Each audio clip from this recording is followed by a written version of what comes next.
Hi everyone, I'm Alina, and this is the very first episode of my podcast. As a business owner, I've always been inspired by real stories behind success, not just results, but the journey. This podcast is my way to sharing those stories to show that nothing comes easy, but everything is possible, believe me. Today's guests are Tristan and Sienna, my friends, coworkers, and owners of TC Beauty Bar, where we, by the way, filmed this episode. They turned their friendship into thriving business, and I'm so happy they were my very first guests. This intro was recorded later during editing, so if it feels a bit different, now you know why. Wish me luck, subscribe to my channel, and if you enjoy it, let me know. Let's get into it.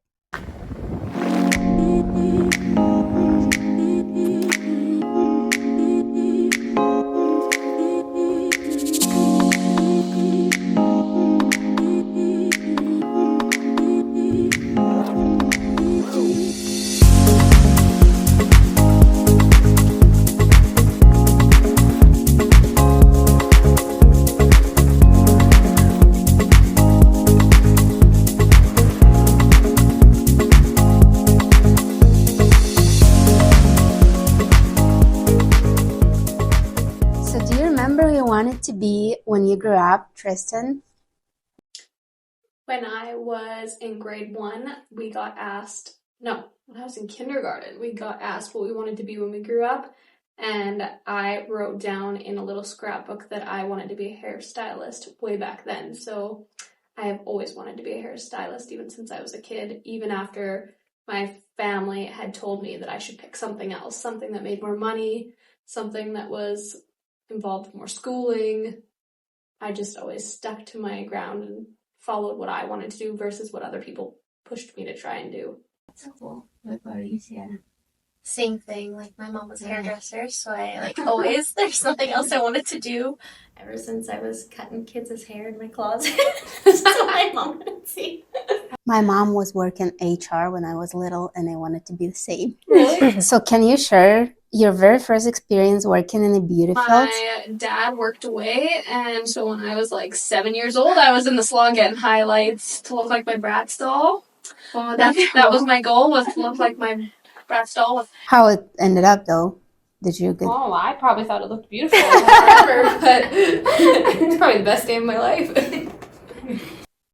What challenges did you face when you first started, and how did you overcome them, Tristan? I'm 6 months in, I wanted to quit doing hair, and my mom pushed me to at least get my journeyman, and I'm happy that she did because I pushed through and have obviously still continued to do hair, so it's worth it to just keep going. I had same thing, but for 3 years. So first 3 years, I couldn't say I was love doing lashes. I hated it. How did you initially found your business, and what were biggest financial hurdles? We just funded it. Both of us are not risk takers, so we already had full clienteles, which backed us up with knowing that we would be safe opening the business. And it was small enough that we both had saved up enough money that we didn't need to take out a business loan. It's nice. Yeah. Super good when you can count just yourself, like, and do not owe anything. Like, it's less stress, much less. What was your vision for your brand or business when you first started? Did you had a picture in your mind, or like how it will look like, and what are you gonna do? What exactly it will be? Nothing. Something really small. Like, we didn't want a big salon. We didn't want a ton of coworkers. Like, we wanted a small, quiet studio where we didn't go home mentally exhausted from listening to 1,000 conversations a day. Who were your mentors or role models in the early stages of your career? Have you been like learn how to do that at some school when you just actually started, like not 10 years old, but Yeah. it was different? We had to go to hair school, but I wouldn't say those were my mentors. No. For me, it is the Folocally team, I would say. They have like pushed me to like have a new passion for being a stylist and to always improving your career. And as a business owner, I work with tons of great stylists on the team too who just like fuel your fire basically. They just make you have more drive and more creativity within your career instead of just staying in one spot all the time. Nice. That's so good to have somebody, especially more experienced, who can help you with everything. Yeah. I had one friend and she was always like trying to help me as much as she can. I don't know, if not her, if I would do that. And even What were some early mistakes you made and what did you learn from them? I would say my biggest mistake I made when I started out was thinking I could fix people's hair in one appointment, even if they had like box dye in it. And like not being okay if it didn't look perfect at the end of an appointment. That's cool. Yeah. What about you? thinking that you'll make everybody happy. Or you Yeah, can that's a make good- everybody happy. That's a good one. And then it hurts your own feelings because you can't, like, you're not perfect and you can only do as much as you can. So your feelings sometimes get hurt more than the clients do because you're just like, oh, I thought I could do better. So how have your goals and ambitions changed from the beginning Oh, mine have. to now? Yeah, Mine's changed big. Mhm. Yeah. I wanted to work in big cities. I wanted to be a really big stylist. One time I thought I wanted to do like celebrities' hair. Yeah. And I would never want to do that now. I love like the small community. I know all my clients. I know Tristan's clients really well. Like I love what we've built here. My goal was to always have a studio. This was Oh, really? always like Wow. since I started doing hair, I was like, I know I'm not meant to work in a big salon. I want to just work by myself initially, and then we had chatted, but my goal was always to work as hard as I could so that once I had kids, I could take a step back and it would be more in my control than. Yeah. Because Tristan, you're expecting a baby. And Siani, you're a mom of two adorable boys. How do you think running a business changes when you become a parent? It's hard to run a business and be a parent, especially with having my boys 18 months apart. It's really hard to find time for all those extra things. Like I haven't started my books for last year yet, like things like that. But how do you stay innovative and keep up with trends in the beauty industry? Social media. Social media. TikTok and Instagram and Pinterest are all at your fingertips now, so you can keep up with what's going on or what the next trend's going to be, and you have access to free education as well. So you can always just see tutorials and stuff like that. Easy to stay inspired. Yeah. Yeah. What was the most challenging decision you've had to make in your business journey?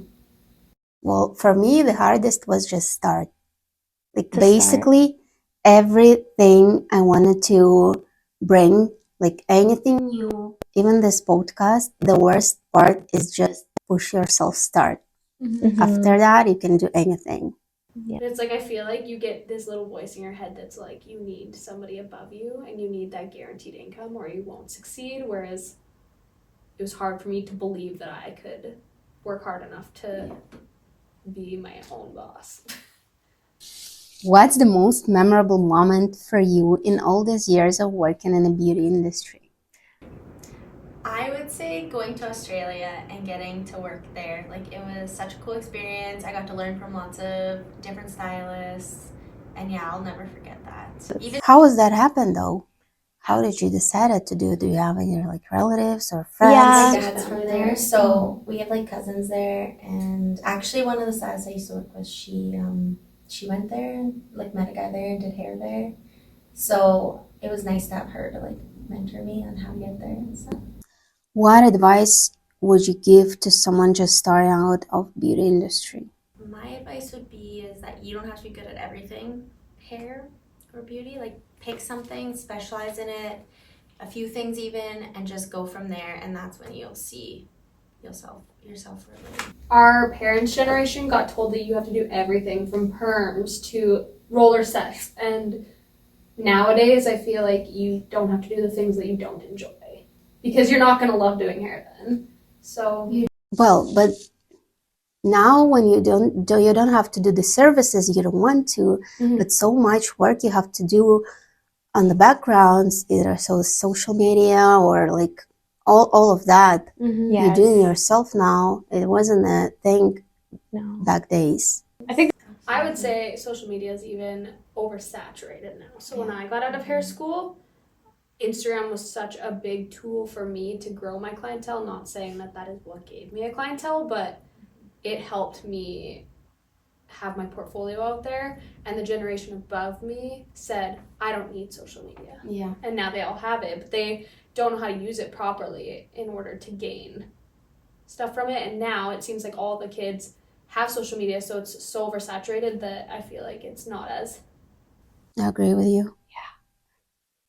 And everyone copying each other, so it's Yeah. hard to Yeah. be Yeah, literally Like when unique with highlight yourself. Mhm. It's harder because of that. Well, I've literally had girls literally make the exact same caption format as Yeah. me, and I'm like, Mhm. Yeah, why? true. Just do what you want. Same thing happened with me. Yeah.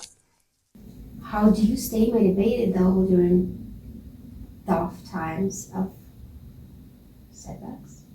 Do you have any though? Because for me, I was wanted to quit for the first 3 years, but after that, You've been good? I'm unstoppable.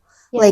Like it was a hard time during my like first year of mat leave because of postpartum depression, but I don't think like it's not because of the job. It's because of your mental health. You have to Mhm. care more about baby and yourself and your life. The whole change, like. Yeah.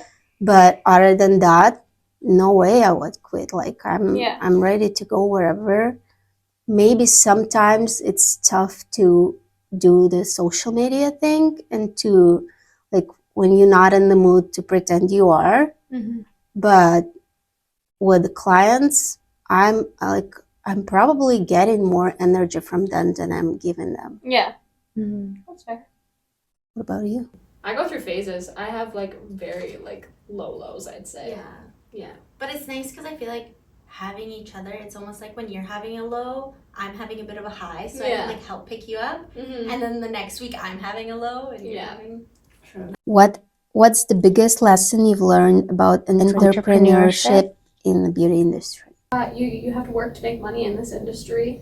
You can't be an entrepreneur and think, oh, the first thing is you get to make your own schedule, because that's just not how it works. If anything, you need to work harder, especially at the beginning, until you have your business fully developed. And I think that's like a big misconception, is the fact that you just get to make your own schedule. And that's just not the reality of it. It's a lot more work. It's not a 9 to 5, and instead you work 24/7. So If you could go back to the start of your career, what advice would you give your younger self? I would say to not be so hard on yourself. Like, yeah, you can't be perfect at everything you do. And you can't make everybody happy. So If you could go back in time and choose another profession, would you? definitely not. no, my only other goal, I told my auntie one time, she said, what are you gonna do if you don't want to do hair anymore? I said, I'm gonna be a mom. I wouldn't try anything else. I tried a lot before, but I understand at the same time I couldn't do lashes for all my life, like as a lash tech. So the only thing I would try to grow bigger, something like a lash brand or products, Well, you're doing trainings. your education now, trainings. Well, that's why. Yeah. Because I can't to be in like it's impossible being hairdresser like 50, 60 years old or something. Even though I like it, it's hard physically. Yeah. What are your future goals for your business? Do you have any plans? Big plans? Anything? Really happy with where we're at. I feel like this was always my goal to get to this point. So right now we're just floating, we're coasting on this. I feel very fortunate that we could get to this point already, Yeah. being so young. Maybe get better at posting on social media a bit more, because I'm really lacking in that area, but I go through phases too. yeah.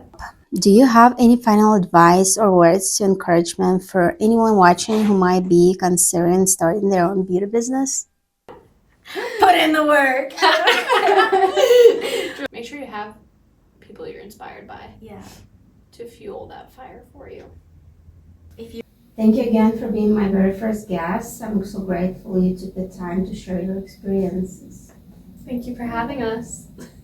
And to my viewers, if you enjoyed today's episode, please give this video a thumbs up. Leave a comment with your favorite takeaway from the interview, and don't forget to subscribe my channel Behind the Biz